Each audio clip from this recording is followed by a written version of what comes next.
New data from the Canadian Federation of Independent Business, CFIB, reveals that small businesses are being hit hardest by US and Canadian tariffs on steel and aluminum, 59%, as well as Canada's own retaliatory tariffs on other US goods, 58%.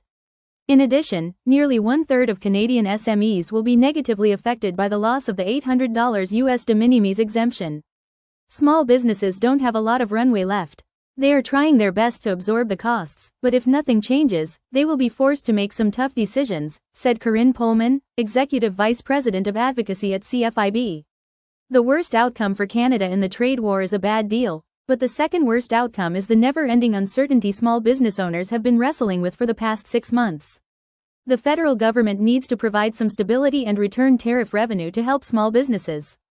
We've suggested several options, including temporarily reducing the federal small business tax rate to zero or a tariff rebate designed on earlier models, like the carbon tax rebate.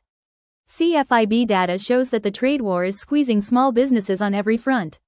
Nearly two-thirds, 62%, face higher expenses while many are also seeing lower revenues, 48%, supply chain disruptions, 41%, and paused investments, 36%. Nearly 1 in 5, 19%, small businesses dealing with extra tariff costs report that they will not be able to last more than 6 months if the tariff status quo remains, and nearly 4 in 10, 38%, said they would last less than a year.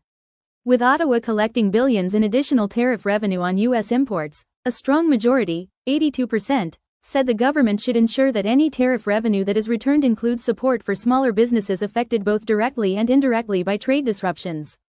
The trade war's impact on Canada's small businesses should be top of mind for the government as Canada continues its negotiations with the U.S. Canada can't fix its productivity crisis without empowering its entrepreneurs.